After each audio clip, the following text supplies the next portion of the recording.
Come gather round me, children, I'll tell you the news. Don't worry about the names or dates, you already know it's true. Your doctor hates your baby, the prime minister's a ghost, and all them folks are sailing here 'cause they're in love with boats. Superfoods can save us from all our evil sin. JFK and Elvis own a bar in Wisconsin.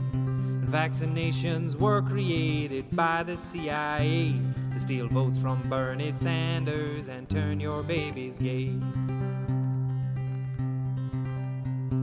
So click the link you think you'd like and get tooled for a fight against those lefty fascist communists who are leaning too far right.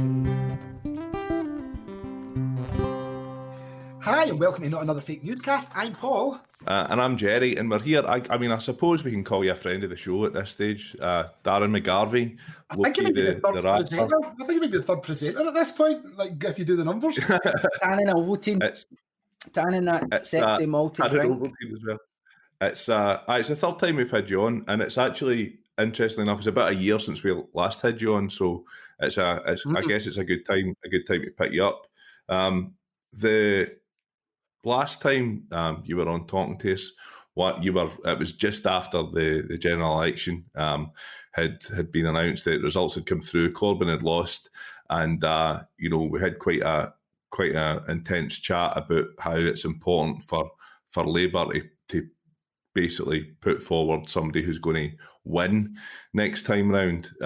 Given what's happened in the past year, notwithstanding the coronavirus, how are you feeling about the start of Keir Starmer's tenure at the head of the Labour Party? Well, as much as Starmer more fits within the mould of kind of centrist, pragmatist, and there are problems with that, if you're just looking at it sheerly on the basis of Labour becoming electable in the eyes of a broad enough coalition of voters, he does consistently poll quite close to Johnson. And I think because we're in a pandemic scenario where really it's a national crisis, and so it's being viewed very much the same way as maybe like a war would be viewed. And that means the etiquette is that criticism of government policy has to be in a specific manner. Opposition parties are constrained slightly just by the magnitude of the crisis and not wanting to be seen to score political points. Now and again, obviously, that will still occur. But I think once Starmer gets to take the shackles off and we start to move out of the other side of this crisis, then hopefully he would begin to start formulating some actual policy ideas in preparation for an upcoming election in a couple of years' time. So I don't really know if you can judge how Labour are doing right now based on the fact that this is such a strange time for politics generally. So I mean, I hold out. I hold out that we might see something moderately positive on that front in the next couple of years. Do you think a lot of people have been quite critical of the fact that he's not kind of attacked the Conservative Party a little bit more for the kind of corruption, the blatant corruption that's been going on with regards to sort of contracts around COVID going to donors and sort of party affiliates, etc. You think that's an unfair criticism, or? No. I mean, it's a totally valid criticism, but when you're actually when you actually lead the Labour Party, then unfortunately, one of your central preoccupations is how does this play in the right-wing press? And a lot of the activity that's going on within the Conservative Party, the dark money, the deals for mates, setting up fake companies and then getting contracts for this, that, and the next thing, that's all quite endemic to a particular section of this society. So that stuff's not even seen as corrupt. That's all just seen as free market. You're in the right place at the right time, get in about it. And so if he was to launch some sort of concerted attack to illuminate this sort of stuff, he himself would come under heavy attack. And there's a risk in that, not just because of the political consequences, but also you can't completely exclude that people on the so-called centre-left are not implicated in this also, because we're talking about something that's quite endemic within politics. You know, this kind of revolving door of business and politics. Exactly, they don't want it. Do you know what I mean? It's like somebody who smokes a pound of grass every day, demanding that other people in the street get their doors kicked in and searched in case they've got Valium. You know what I mean? If you're doing that, you're kind of like, you just don't want anybody's door getting put through. Do you know what I mean? You're just sort of, let's just stay away from this street, you know? So, yeah. All I was going to say was it's interesting that you brought up the issue with political point scoring. It's something that we've actually seen. The language gets thrown about quite a lot. Is anytime anyone has criticised pretty much anything, and weirdly, some of the things that are being criticised are things like giving £5 million PPE contracts to your mates. But as soon as, say, Nicola Sturgeon mentions it, or Keir Starmer mentions it, it does get the suggestion that there's political point scoring, like even just wording it as, is this political point scoring, sets up an environment where it's already been suggested, it's now all out there in the real world. So from an opponent's point of view, it must be very difficult for you to find a route where you can, I mean, you shouldn't be criticising in this type of environment all the time, but you're still right to criticise when there's something to be critical about, and it must be very difficult to find a route for them as well. So I don't envy that in the slightest. No, definitely not. I think also that the kind of, you're overly politicising this thing. We can all be guilty of that when we're on the receiving end, or when we're in league with somebody that's on the receiving end. You know, if you see people criticising the Scottish NHS, for example, or criticising the lack of closing the attainment gap, you'll get accused of politicising education by SNP supporters, who are also being accused by Tories of politicising other things that they're criticising the Conservatives for. So it just tends to be a kind of a sort of go-to refrain for anybody who feels like the politics that they're invested in are coming under scrutiny. Everything is political. You know, everything is political. I believe that. I don't think that you can depoliticise things that are inherently political. You can only choose not to talk about them. And I think that's a lot of what is going on just now. But there's a lot of great journalism going on just now. I mean, a lot of people talk about the press and the media and blah, blah, blah, blah, blah. There's just so much solid investigative work being done. And because of social media and Twitter and things like that, you know, that stuff gets out there. So there is pretty widespread public awareness that this sort of stuff is going on, and then people just have to make their mind up about, are they turning a blind eye to it because of partisan loyalties, or are they, you know, are they going to look into it further down the line? Yeah, I mean, I suppose I would suggest that it's no bled through into the mainstream as much as I would like, but certainly there is a lot of great investigative journalism. That's why we know about it, and it does get amplified on Twitter. It doesn't seem to have pushed through into the mainstream news quite as much as I would like at the minute, but hopefully we can get there. So, I mean, I suppose one of the things that you were particularly disappointed, maybe righteously angry about back in December of 2019 was the fact that the Corbyn project had failed, and you ultimately, I think, felt that was because he hadn't been prepared to take the gloves off and fight dirty, fight the fight that he had to fight, which, you know, I would say is fairly kind of based, as our politics is, on an understanding of class. You have a new show coming on the BBC, which is kind of looking at class quite closely, I think. Yeah, that's correct, mate. And it's just, I'm just kind of marking in my mind how much has occurred since that last election. You know, I think all of us who are involved in any kind of punditry, you know, we would look back to those days and we would be like, man, there was so many things that I did not see coming.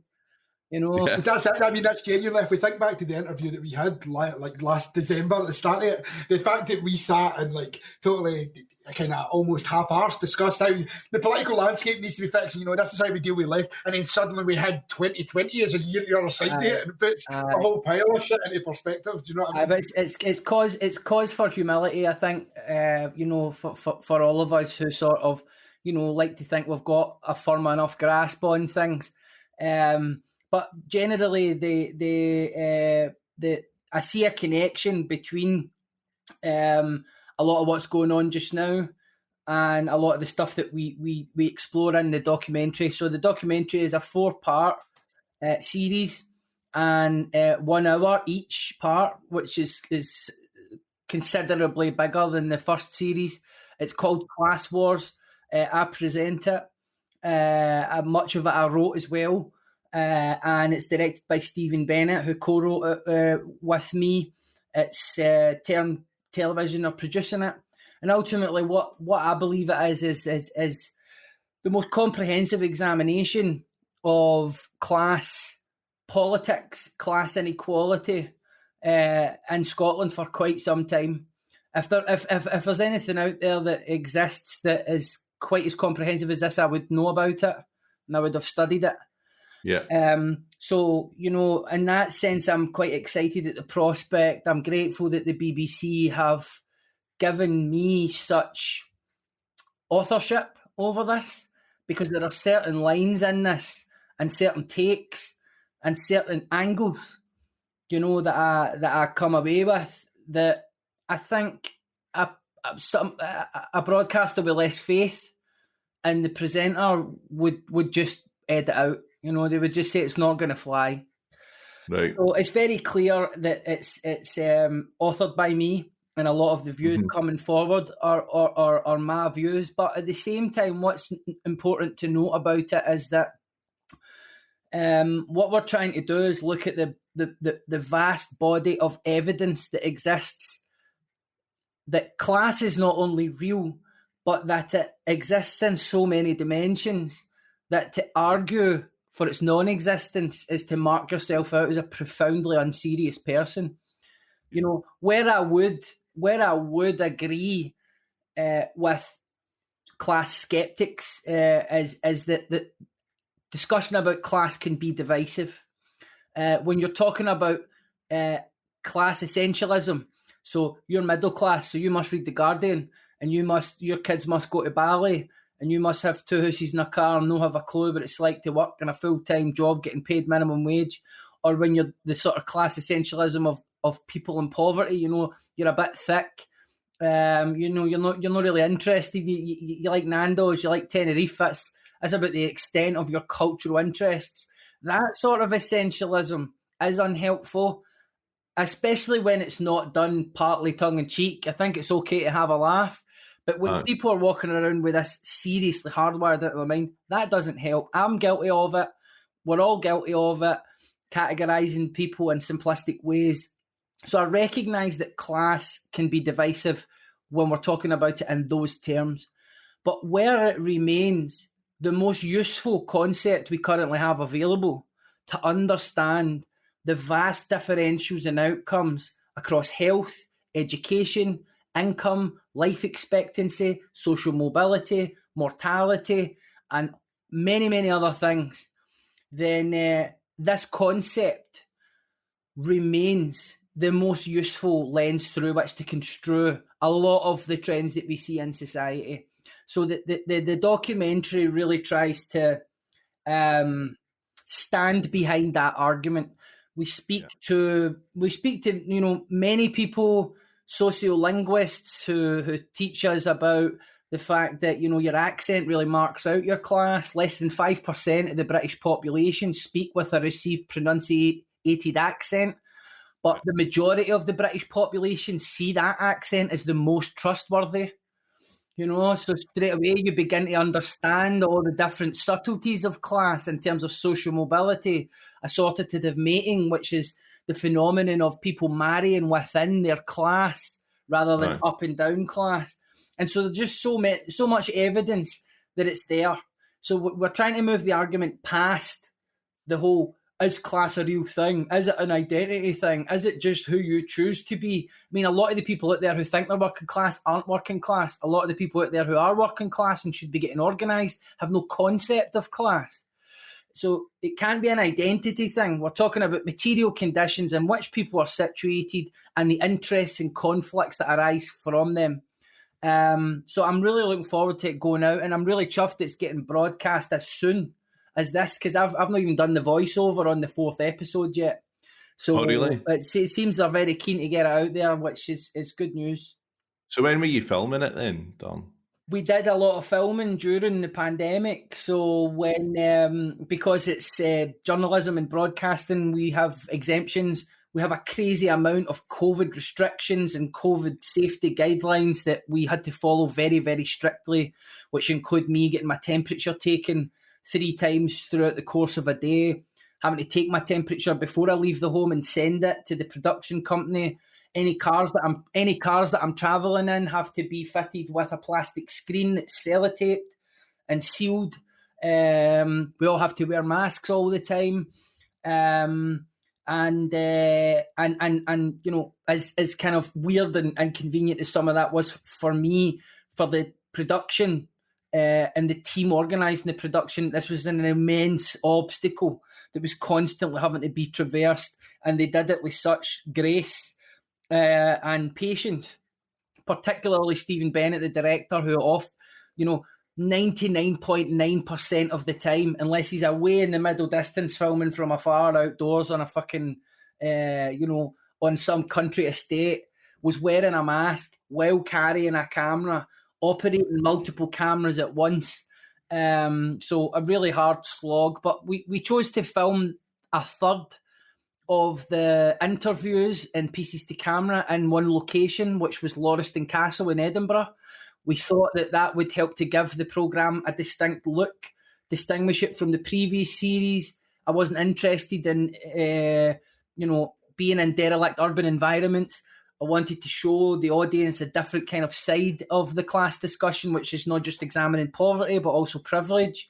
So we filmed in this lovely baronial estate that was gifted to Edinburgh City Council. And so right from the first frame and the opening sequence titles, you just get a sense this is bigger in scope, this is grander in scope than the first one. This seems like an exciting prospect. At least that's what we're hoping. So, I mean, I suppose all the code restrictions must have like a cost effect on the production and making the thing as well. So, did the BBC sort of say, look, we're happy to cover the cost of whatever extra is going to get put onto that type of thing? I'm not privy to those discussions. The only discussions I have about cost is the discussions my agent has with them about what I'm getting paid. But I assume that there would have been increased costs, but also that there were also some costs that were decreased from the last series because we didn't travel as much. We weren't going to so many locations because we had hired this one location specifically for filming. We spent about a week and a half in total, maybe 2 weeks, just on the grounds in this estate. In the old, 17th century mansion that's all perfectly preserved. So in that sense, I'm sure it kind of balanced itself out. So what's the date of the first episode? Sorry, I don't know if you... I don't officially know the date, but I know based on the press run I have over the next few days that they're going to pull the trigger on it pretty soon. Tomorrow, well, by the time this goes out, I'll have done the Courier, the Guardian, the Big Issue, the Daily Record, what was the other ones, and a bunch of other ones. Definitely a couple of other ones. So, it's going to get as much coverage as possible. I think I got a couple of the BBC shows to do as well, the 9 and the Culture Show and stuff like that. Nice. So watch your space. Look at your Twitter and whatever, and we'll soon find out. Type Absolutely. of thing. Is the next plan a Netflix documentary then? Is that it? Because you seem to be kind of working your way up, longer episodes every time. Is it surely a 2-hour-long standalone individual episode? You never know, man. I mean, like the thing I was interested in doing this second series was to get another run at it. First of all, so I gained a lot of experience the first time round, but the first time round I was a bit of a rabbit in the headlines, Freudian slip.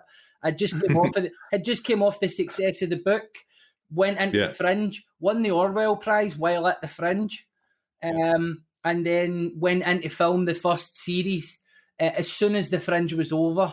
So I was a rabbit in the headlights, didn't know what was really going on. There are aspects of the first series that I remember, experiences that I remember, contributors that I remember, but there are so many hours and days that are just lost to exhaustion, or what at the time was kind of a creeping relapse that was waiting to happen.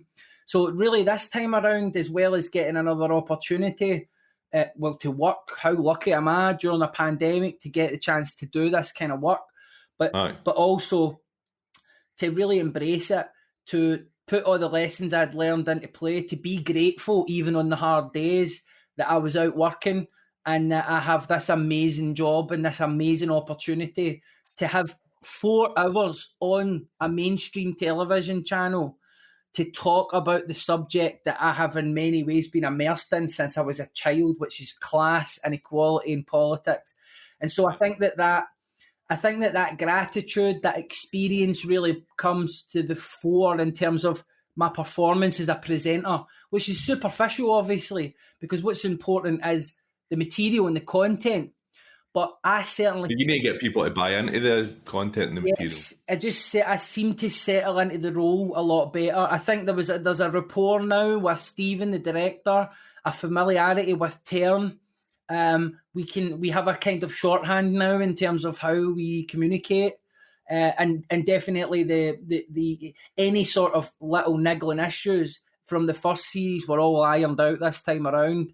So it was like just getting a second chance to make a first impression in that sense. I would have liked to have dropped a wee bit more weight than I managed to before it. It's always difficult. It's always difficult when you're watching the rough cuts back and you know the camera adds a wee bit and then your head adds a wee bit. That's it, man. Sometimes you see yourself on any bit of media. It's even when you hear yourself, it's horrible. But when you see yourself on media, it's just like, I look fucking horrible. That's not the person that left my mirror this morning. But anyway, 100%. But at the same time, I've seen rough cuts now of all the episodes, so I'm in a good place with it because I know it's the best.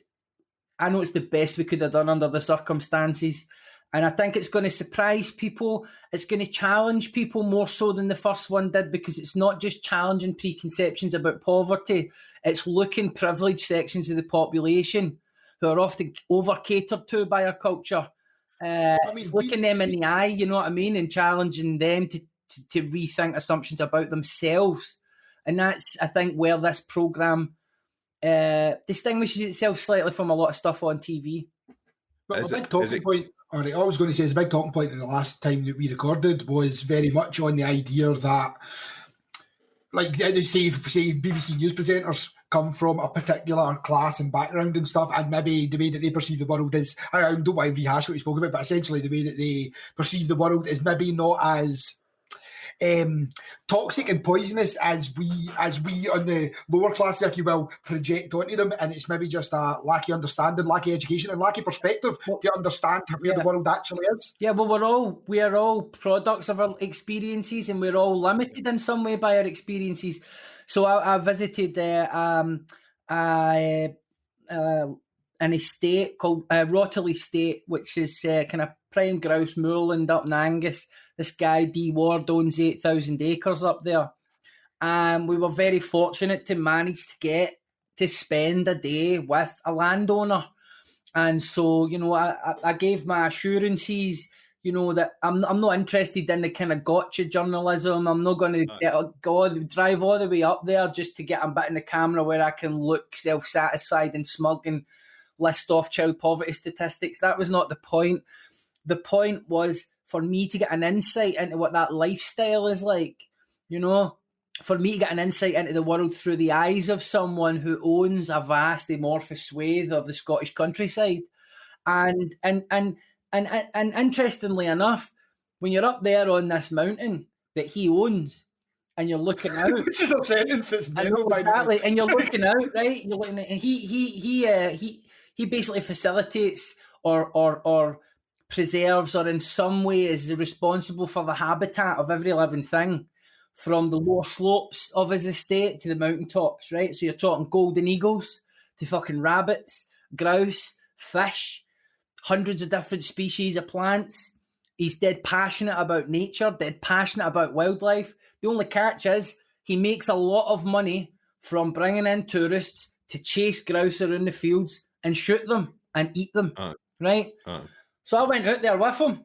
You know, I went out there with him with a shotgun and off we went. And, you know, what I realised when I was there was when you're looking at the world from that vantage point every day, it almost appears reassuringly simple, you know? Yeah. So you can kind of understand how people who are really just working in that kind of environment that's quite remote socially are immersed in their economic interests, what they need. They see the value they deliver locally, and they don't really see themselves as the villains that we often cast them as. Now, not all landowners are as willing to go on camera as Dee was. They're not all as open to being criticised as Dee was, and they're not as self-aware, for sure, because it's very unusual to be able to get someone who owns that much land to even appear on camera, because part of land ownership and land inequality is that it's an occult world that no one understands. No one really understands what an acre is. No one really understands how much that land is, how it's measured, the history of it. And it's like a lot of things that concern wealth and tropes that are associated with it. You know, stock buybacks, the stock market, hedge funds. A lot of people tune out of this stuff, right? What's the reason? But the reason that stuff is stuff that we tune out of is because we're not supposed to tune into that stuff. That's the secret world of rich people. And the reason that they get away with the swindle so often is because our intuitions about the real scale of the advantages they have are extremely unreliable. I mean, most people couldn't tell you the difference between 100 million and a billion. They wouldn't be able to really pinpoint what is the difference between 1 billion and 100 billion. You know, Tom Cruise money or Jeff Bezos money. We just see them as the elite. Do you know what I mean? Yeah. But you could climb, if you piled up Jeff Bezos money, you could climb it to the fucking moon. Tom Cruise couldn't do that. Do you know what I mean? He's worth a few $100 million. He's also... sorry, Jerry. Sorry, I keep on interrupting you, man. I was going to say is it's the anonymity as well. Like pretty much on basic, exactly what you were talking about. Only people don't know who owns the land, just like people don't know who owns the big faceless companies. Like, as in, people will always joke, that's probably owned by Coca-Cola, but nobody has any idea who actually sits on the board of Coca-Cola. Like, it could be household names that you know, or it could be someone you've never heard of before, and nobody knows. And by the same grounds, landowners own acres and acres and acres of land, as you said, but nobody really knows who they are or what they like. They've maybe heard a name sometimes or a company that's attached to said name, but it doesn't mean anything. You know what I mean? No, and it sets that confusion locally as well when people feel disconnected because they don't even know who's in charge of where they live. You know, carry on, Jerry. Sorry. No, I was just going to say, you know, land law in Scotland is markedly antiquated, you know, even in comparison with most sort of modern Western cultures. You know, Andy Whiteman, who we've had on the show, has written extensively about that and has done a lot of work on it. Recently left the Greens under, you know, controversial kind of circumstances and whatever. But when it comes to land law and land ownership in Scotland, I think he knows more than most. But it's a lot of these people are anonymous. A lot of them are foreign nationals. You know, there's guys for Denmark, there's guys for Arabia and stuff that own. Switzerland owns a mass. What I was going to ask was, is the show going to be broadcast UK wide, or is it going to be? So I'll be on iPlayer or whatever for the whole of the UK to see. Scotland. It's on BBC Scotland. I personally, well, obviously I'm going to say this, but I would like to see it punted. You know, maybe a late night BBC Two thing. But I know from getting this is not concerned with the BBC, but I've sometimes you catch a wee glimpse of an email chain and you see something that you're not supposed to see, you know. So I know that in London, you know, that certainly one of the broadcasters who will remain nameless has said that they worry they would have to subtitle me, you know. So there's a bit of accentism currently, but I think, you know, I was just about to make that joke, by the way. Like, genuinely, I was about to make that joke. I'm very aware of how we are perceived, like our accents are perceived down at the other side of London. So, like, it genuinely must be a concern for them. But it's fine because I get to earn my stripes. You know, I get to earn my stripes and just get more experience. And if I'm looking for opportunities further down the line, I'm sure they'll come as long as I keep my head straight and I just take things one day at a time. Maybe get some elocution lessons or something like that. Personally, I feel like that would be the next thing I would be interested in doing a film about. You know, and maybe calling doing a film. I mean, I'm talking with a pal of mine who's a filmmaker about maybe coming up with a wee script or something that's more fictional, where we can explore the themes with a bit more freedom without having to worry about contributors and fact checking and all of these things that come with documentary. But definitely this idea of, you know, I've got this phrase in my head, the elocution chair. Do you know what I mean? I don't. Sometimes that's how an idea starts, and I just have to let it cook for a wee while. But there's something in accent that's universal, even though it's quite fragmented when you look at it on a kind of dialect spectrum. But I think everybody has a way in to accent because most people have one. You know. Aye, and like that's kind of a universal. Although you might be looking for your point of view as a kind of West of Scotland, Central Belt type of Glasgow accent. You know, you've got working class accents all over the country that feel kind of maligned and put upon by the received pronunciation that we kind of hear most often on our TV channels. So what would be also interesting, just to follow on for that thought, is you also have a scenario where, you see the working class areas, if you will, so your Liverpools, your Manchesters, Newcastle, Glasgow and the likes, there is a commonality between the accents, even though there isn't. Do you know what I mean? Like there is, like it's the Liverpool accent, the Glaswegian accent are so dramatically far from each other, but there is a commonality. They're like, certainly I find there's a warmness or a familiarity that comes from like talking to someone from Liverpool who grew up as a sonny a dock worker. Like there is a familiarity, even though they are miles away. I think that the sense of familiarity and solidarity is often class-based rather than based in dialect. But then over the years, certain accents become synonymous with a certain social class. So when we hear the Geordie accent, a part of us knows this is a friend. You know, these are people who have similar experiences to us. On a kind of, when you look at language attitude surveys and stuff like that, not only are the poshest and least prevalent accents regarded as the most trustworthy, but Glasgow regularly is the least popular accent. And what people from all regions tend to think is that, as well as the RP accent being the most trustworthy, they also think people who speak like them are most trustworthy. So we tend to just are endeared, you know, in some way by people who seem like they come from our background. Although the big contradiction in that is this general trustworthy, this general trust in that extremely minority posh accent, you know. Yeah.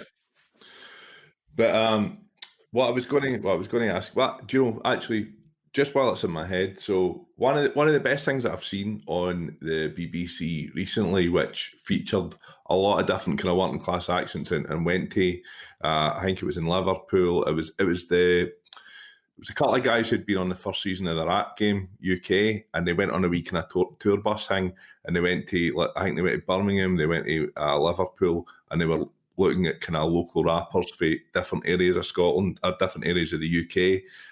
with working class accents and stuff, and they were looking at like the hip hop scene in Liverpool, for example, and you were hearing folk rapping in Scouse and stuff like that. It was quite interesting to see, but you don't get a lot of that kind of show. It was just interesting to me that you were kind of getting it through what was ostensibly a music show, but it was actually quite a big comment on culture. Yeah.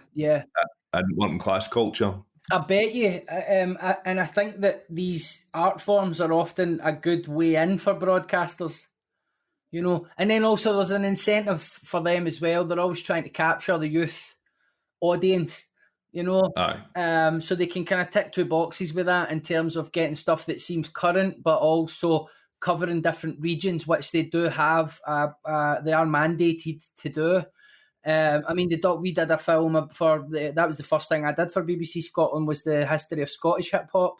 And you know, had we been given an hour rather than half an hour, no, that would have been a lot more comprehensive, particularly the stuff around accent, because we were looking at speaking to specialists in that regard. You know, the late Tom Leonard, rest in peace, who had agreed to take part, and he's quite surgical when it comes to the class dynamics in language and stuff like that. So it is, I think, you know, the BBC is a massive institution. It has a remit to educate, entertain, and inform.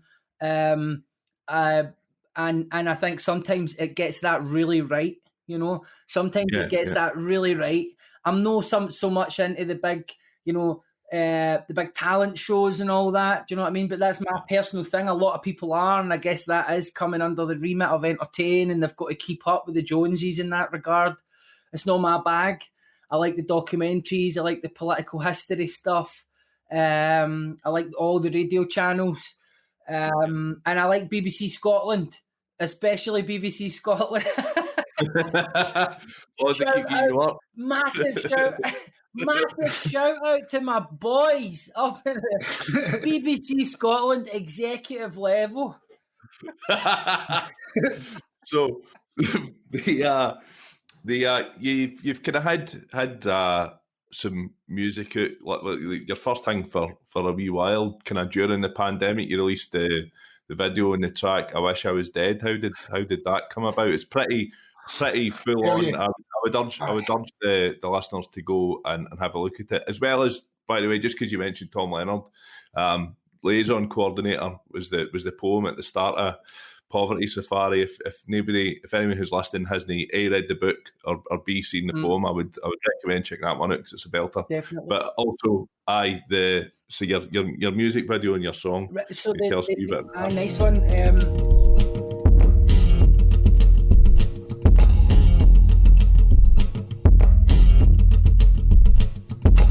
Somebody better call in air support. I'm getting wrecked for sport. Half bottle on the steps of court. Drowning out the last shred of remorse. With social workers fill out line for reports. I lost cause, sparking my last smoke. This is non-stop, phones out of charge. Everything it owns lost. About to hang my copper top. And a stopper, not a lunch, a cocktail, a Molotovs at a cop shop. So directed by Brian Adams, who also performs under the name Gasp. He is a veteran hip-hop artist, battle rapper, and also a kind of budding art director, filmmaker, and these are skills I've seen in him many years before he was, you know, getting high quality stuff out there. You know, he's always had a real interest in obscure films that nobody else has really heard of or watched.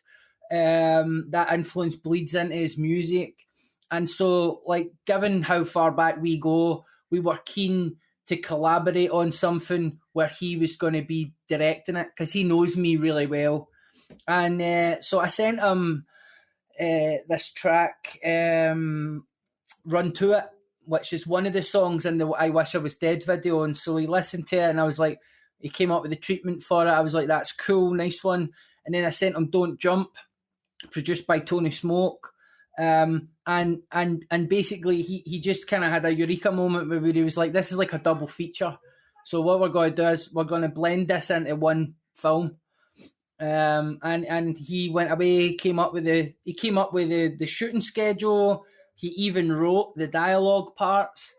He was in. Did he not appear in the video as well? He was in it. He plays himself in the video.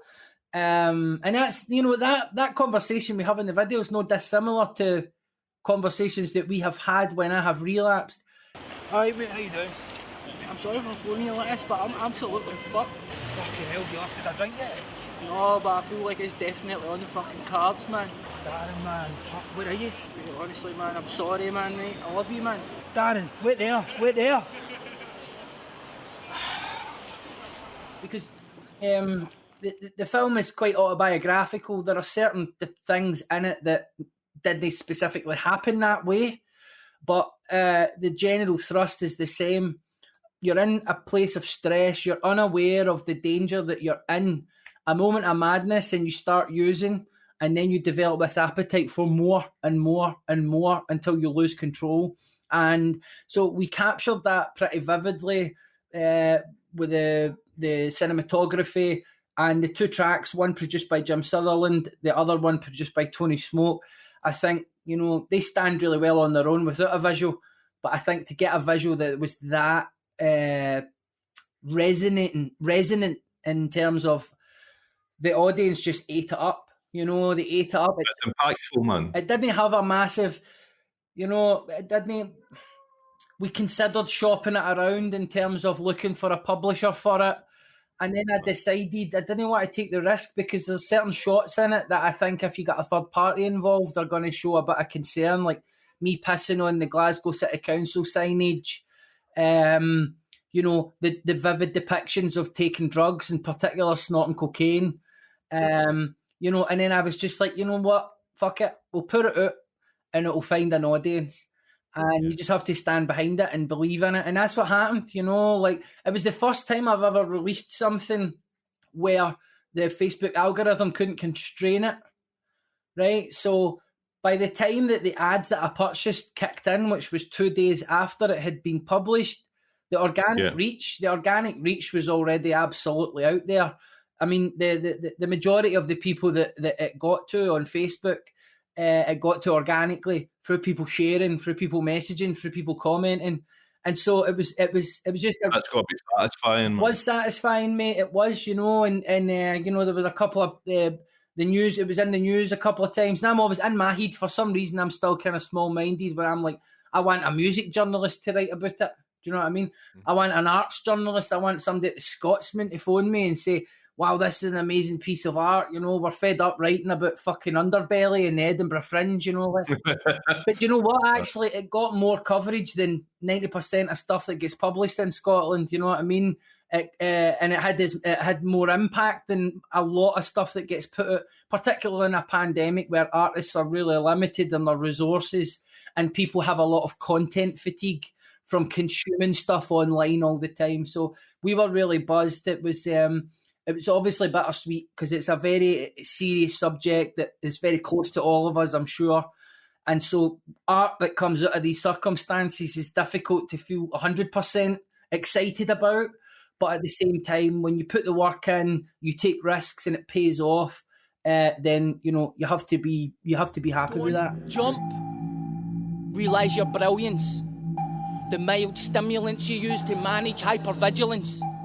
The toxic algorithm that's got you oscillating violently between humility and narcissism. This city isn't pretty. It's brutal in its beauty. But I swear to God, it would be worse without you. I know why they do it. I know why these boys top themselves as I'm standing on this fucking bridge talking to myself. So is there any plans for more music further down the line? Aye, absolutely. Those two tracks are actually lifted off of the album I've been working on. The working title for that album has changed many times. So the working title for it until that video came out was I Wish I Was Dead. But I think the final title that I'm settling on is I'll Give You Something to Cry About. And, it has multiple meanings. You know what I mean? Yeah, anybody who grew up in the 80s will have heard that phrase from an angry parent, But then there's also commentary within it about this kind of that this culture that we live in on social media where people claim to have been abused because somebody's in conflict with them over an idea. And people's threshold and tolerance for conflict generally is so low now compared to when I was a kid. And then also, a lot of it's autobiographical as well. So there are genuinely emotional moments on it, So I think those three kind of meanings the listener can project and onto a title like that. I Wish I Was Dead was actually the reason I came up with that working title was because last year in 2019 when I was really not well, and this was a phrase that I kept on saying out loud in moments of anger, and I wasn't quite aware of how dangerous it is, but that's the beginning of suicidal ideation when you're reinforcing that feedback loop where you're starting to come round to the idea if things get bad to the point I can't manage it, I have this insurance policy where I can just end my own life, and so that was really the kind of, that was why I came up with that title initially. But I think I knew that I titled the film that. I think I'll go with this new title. So obviously, you've kind of touched on it a couple of times in the course of the conversation today when you were recording the kind of first series, the Darren McGarvie Scotland with BBC.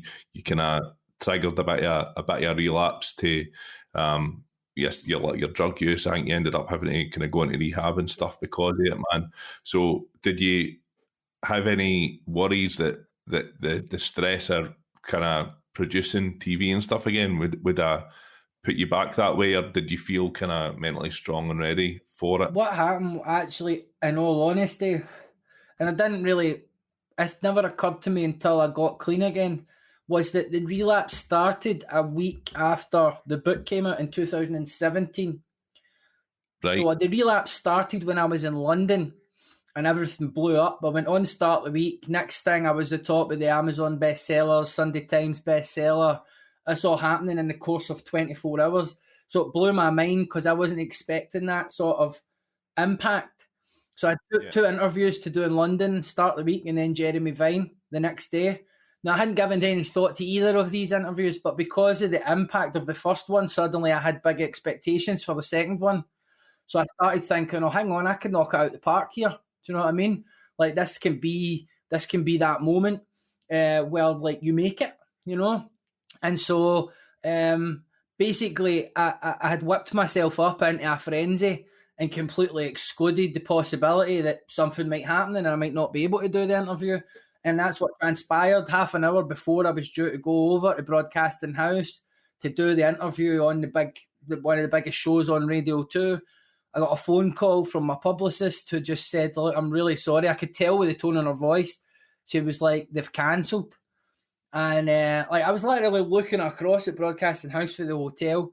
And and because I was kind of inexperienced in terms of dealing with that level of success, I just thought that was it. I thought that had failed, because I was in such poor spiritual condition by that point because I was exhausted from the book. We'd just had my son.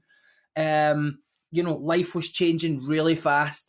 And I hadn't been connected to my recovery. I hadn't been going to my meetings. I hadn't been on the phone every day to somebody else in recovery. I hadn't been helping other people get sober. Yeah. These are all the things I have to do to stay well. And I'll still suffer, and I will still suffer when I'm doing those things, but I won't use. But eventually, if you're not being reminded on a daily basis that every time you use or drink, a nightmare happens, then you slowly will forget. And one day the idea will come in, it's okay. And that's what happened. And basically it started off with over-the-counter painkillers. And because you take enough of them, there's enough codeine in them to get a wee dunt. And I don't advise it to anybody because you're taking hundreds of milligrams of paracetamol and ibuprofen at the same time. So I was taking 30, 40 tablets a day just to get a wee relief. And eventually that always then leads to drinking or smoking a bit of pot or, occasionally other drugs as well, including street Valium and counterfeit Xanax and all that. So by the time I got to rehab, I tested positive for about 6 different substances. It was a hard lesson. It was a humiliating lesson, and it was an expensive lesson. But actually, it's God willing, I'm about 14, 15 months completely clean, continuous sobriety again, which is the longest period I've had since I first got sober. Because I was 3 years sober before that relapse, and then that was me. I couldn't get 90 days. So I'm surprised at all the things I managed to do in that time, but it was the success. It was all time limited, and it really it brought home for me. It just doesn't matter what you've got in your life, because there's been point in my life where I thought if I had a certain amount of money, I'd be fine. If I was in a certain kind of relationship with a family, I'd be fine. If I was engaged to be married, I'd be fine. Had all those things. Was fucking miserable. Wished I was fucking dead. Do you know what I mean? That's just a mad addict head. That's what I believe, Yeah. Well, man, thanks for sharing. I'm sure that there'll be folk listening to this that'll fucking, that'll resonate with them and hopefully make them think about something, maybe get in touch with the right person or the right sort of help that they need. Aye. We'll make sure we put some kind of links and stuff up for where they can get help, where they can speak to people, man. But we're happy that things didn't go a bad way for you, and that you've kind of come through the other side, and you're working on it every day, and you're feeling positive at the minute, and you're making content for us, man. You're making good documentaries. you're putting the message out there that needs to be heard. Like, so it's good to see. I suppose it also kind of leads us on to you were pretty critical a couple of months ago of the numbers that were released in terms of drugs death and stuff in Scotland. You've been fairly critical, and I mean that as in you've been critical in a way which is fair and valid about the SNP's kind of drug policy and spending, and you were keen to see Joe Fitzpatrick resign, which he eventually did. What's the landscape at the moment? Where are we heading? How do you think that the SNP are going to take responsibility for what they do have control of, rather than continually pointing down south and blaming it on Westminster? I think, just to kind of recap on that, when the drug death statistics were announced, then I could immediately detect from Joe Fitzpatrick's performance in the Scottish Parliament when he made the ministerial statement on the issue that the SNP were not going to budge. The Scottish Government were not going to budge. They were going to keep this refrain that they couldn't even comment on the safe consumption rooms. They were going to keep this refrain that they were going to stick to the plan that they've been sticking to. They were going to keep continued denying that it was partly because of policies they pursued or cuts that they made to services prior to which they were warned might result in death. And they were going to do that because strategically they took the gamble that the public is not sufficiently outraged by the death of drug addicts and that they will pay very little political cost for that. So once I understood that, the politician in me just came into play. I understood that all the opposition politicians are always looking for an excuse to demand another politician's resignation, right? They're all just sitting waiting to do it, right? But sometimes they can't do it, right? And so if you're a recovery activist with a certain public platform and you understand those dynamics, the best thing you can do is demand him to resign, right? Because then that sets off a green light for everybody else to start doing it. And so I think it was within 48 hours he resigned. Now, I know many of us felt strongly that he should have gone a while ago. Not to say that these drug deaths are attributable to Joe Fitzpatrick personally, but in order for things to move forward, you have to command a certain amount of respect from people who have been fighting on this issue for many, many years, who are impacted by this issue. And because Fitzpatrick didn't command great influence within the SNP cabinet, then he was unable really to advocate in the way that maybe he made people feel he was going to when he meets them in communities, you know? Yeah. Because it's a one-woman government. Let's not kid on. So in order for really you to demonstrate accountability, what you have to do is create a scenario where Nicola Sturgeon has to personally intervene, because then the chain of command goes right to her. And that's what you want. Yeah. And so this is what's happened thanks to all the work of the campaigners and people who put their neck on the line. You've got a lot of toothless, spineless government quangos who have been part of the government drug centre infrastructure for decades, who have never criticised the Scottish government, who have never demanded the resignation of a politician, who never would because they get millions in funding. And, watching them, a lot of them performing all sorts of political pirouettes once it suddenly became clear that you could have a minister for drug policy and you could put hundreds of millions of pounds into it and you could do all these things we were told weren't possible. And, I think really the big message is, for me, that if you want to influence the government, you need to get organised. You need to make the government feel your presence, and you need them to understand that it'll be more of a political cost for them to ignore you or try and pacify you than it will to just cough up the funds required. And that's history shows that's how social change comes about. Politicians don't initiate change, they manage change. Change comes from the grassroots, change comes from the people. And I think that was a really strong lesson in that. So this is an important shift, a landmark, the most significant movement in the drug discussion in Scotland for 30 years since the introduction of opiate replacement therapy. And I'm just looking forward to seeing how things pan out, because if they try to settle back into the way things were, then we're not going to let them get away with it. Yeah, good, man. Glad to hear that. Do you think there's an argument that they're not held accountable enough sometimes, the Scottish government, for the things that they are in charge of? Do you think that they get sometimes? I know that they'll be criticised in the press a little bit, but I wonder. And we've had people like Danny Garavelli on the show before, kind of question the strength of the Scottish press sometimes to hold the government to account. Is that something that you think is a problem? It's just a problem sometimes. I think the SNP in this regard are extremely effective. I mean, the SNP began as an insurgency. So it's all of its kind of mechanisms and internal infrastructure, it's all geared towards insurgency. So it actually operates more effectively when its back's against the wall, right? Mm-hmm.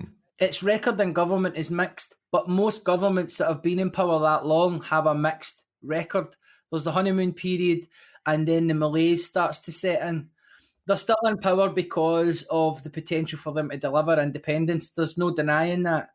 You can't apologise for them in terms of the educational attainment, the exam algorithm bullshit. Carry on with ferries and bridges, but these are all things that afflict most governments. It's not specific to the SNP. What is specific to the SNP is that they can either overtly or subtly mobilise vast sections of their base against their critics, whether their critics are commentators, whether their critics are journalists. And I think now the SNP has partly created that culture, and it's more a culture that I would say Salmond is more responsible for than Sturgeon. Sturgeon's very much more an establishment figure and a safe pair of hands in a lot of regards. So I do think that while you can argue, like Danny says, and I wouldn't be one to question Danny's analysis on this, I do think that whatever people have to say about whether the Scottish government gets criticised too much, whether it's not criticised enough, it doesn't seem to have any impact on how long they're in power or why they're in power. And that's all that matters to the SNP. That's all that matters to the Scottish government. Their approval rating, I mean, certainly Sturgeon's approval rating's riding high still at the moment. Obviously, May's coming along thick and fast. Yeah. One of the things that they've got at the present moment is they don't have that opposition regardless, right? But they also have, whether it's rightly or wrongly used, and me and Jerry have had many an argument and recording over it, but the advantage, shall we call it, of being able to say, but we get our budget from an external source, or we have certain components that are controlled by Westminster. I'm not saying that those things aren't right, regardless of whether they're factual or not. Having just that buffer for lots and lots of problems makes it really easy to give you a factual step back, where you can say, well, our hands are tied by the limitations of this thing that we have no control over. And whether that's right or wrong, it's whether that function is right or wrong, that still doesn't mean that what they do have is being spent in the right way. No. Would be the argument I would put. And that's basically what you've just outlined is exactly the reason why I brought it up, because I suppose what happened with Joe Fitzpatrick and what's happened with drug policy is a perfect example of the SNP attempting to do that, attempting to sort of, blame drug policy and the things they can and can't do on Westminster, and they have been held to account for it by well-organised activism. Yeah.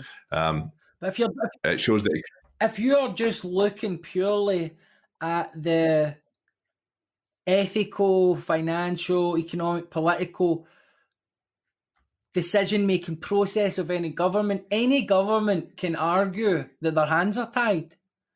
I mean, the government in Scotland will consistently argue that we have austerity in Scotland because of austerity in London, right? And that if you didn't have austerity in London, you wouldn't have austerity in Scotland. But we don't have to pass on that austerity up here, right? We make a choice to do that, and then we attribute that to them. Either would still be cuts, either funding's been cut. But there are lots of areas where lots of money's been devoted and lots where it's been withdrawn, and I think the drug crisis exemplifies that. So austerity actually is the natural conclusion of an economic ideology, which is about privatisation, small state, opening everything up to the free market. And that means that you have to create a lot of people who will accept any fucking job, because you need labour market flexibility, not for the worker, but for the employer. And so Sturgeon and the Tories are all signed up to this ideology, and austerity is the end result of it, right? So this is the thing people need to understand.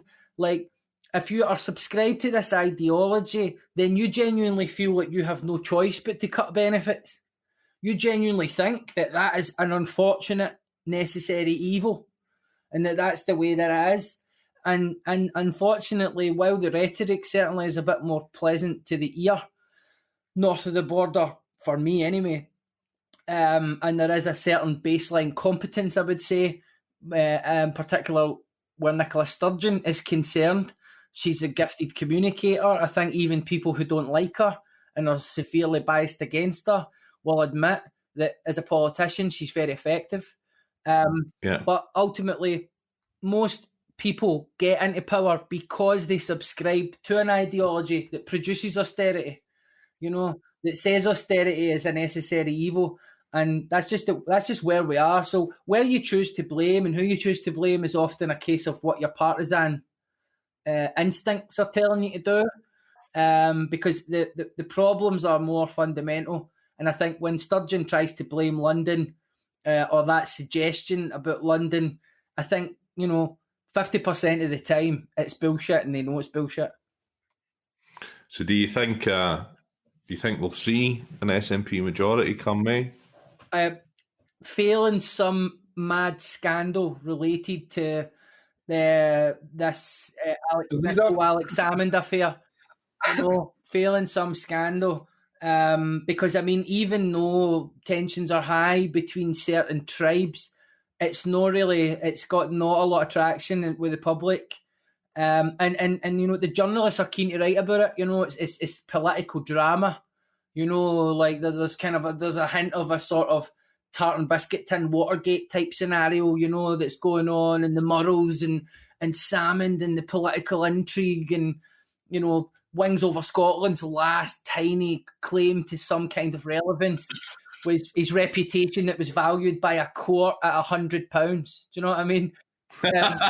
So it's there's lots of dogs in the fight for different reasons, But obviously, if it transpires that one of them have misled Parliament, if she's misled Parliament, which my instinct tells me she hasn't, but there's a part of me that just doesn't want it to be true. Because I actually like Nicola Sturgeon. I respect Nicola Sturgeon as a woman who's done well in politics, coming from, modest beginnings. And I don't like the way that they're trying to invert the whole Me Too pyramid so that they can make her part of the Harvey Weinstein crew. You know what I mean? Like part of Me Too was not just about individual incidents of abuse, but the culture around them where people feel they can't speak out because of reprisals, because of the kind of the matrix of dominance that a lot of powerful and wealthy men have. And so one person's complicity is another person's victim, depending on how you're looking at this kind of culture. So we'll see how it pans out, but obviously Salmond is just in a total, he's just in fucking tear the whole house down mode now, I think. Like, it's a bit mental, isn't it? I mean, for somebody who's obviously worked their entire life towards the aim of Scottish independence and it's so close. It's so fucking close. Like in the grand scheme of certainly his history within the party and working towards it, we're so fucking close. The idea that now is the time that you just like, do you know what, I fucking hate you so, and I'm just going to be like... He's obviously got his money on. He's obviously got his money on somebody else getting into the leadership position, and him basically kind of ruling from behind the curtain. Because I think there's a bit of that going on just now. You can see a certain level of dissent from quite prominent SNP figures. That just would never have been tolerated under Salmond. It just never would have been tolerated. I mean, look at all the things that they knew about him that they didn't say. That's how dominant Salmond was. But you've got, MPs regularly on Twitter tweeting articles that are in an attempt to undermine the leadership. So it's just, I mean, it's fascinating to watch. It's dysfunctional. I've no doubt that power for that long corrupts in some way, even if the people guilty of it can't perceive it within themselves. But I never thought it was a good idea for Sturgeon and her husband to be in charge of the party and the country at the same time anyway, Yeah. And certainly when there's no real effective opposition, when you can kind of see your time in power spreading out towards the horizon, then there's nothing there to keep you in check. Aye. So we're all kind of suffering for a lack of effective opposition within Holyrood at the moment. Well, Scotland is a one-party country. Like, I mean, it's not even a two-party country; it's a one-party country. Like, that's just the reality of whether we all agree with policies and stuff like that. It's entirely irrelevant because the reality is, for the next, as far as I can perceive, unless something, like you said, unless a scandal comes out or something dramatically happens regarding some kind of reformation to a left-wing Labour-esque component that comes up from somewhere, they're never losing votes off anyone. But the thing is, they're not even a party in reality because they're a group of relatable beliefs that all have this one common goal, which is independence. But in reality, it's a very fragmented party with regard to church. Well, I shouldn't really the SNP. I mean, Scotland's always tended to be invested heavily in one political party throughout its democratic history. And that party's changed. The party has changed over time. There's Liberals and then Tories and then Labour and nationalists.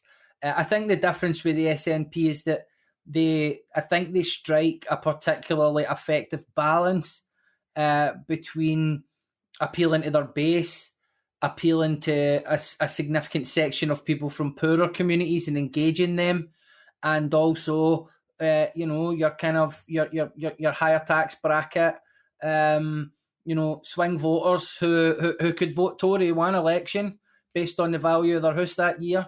Or vote Labour based on whether it's a kind of Blairite that's in power.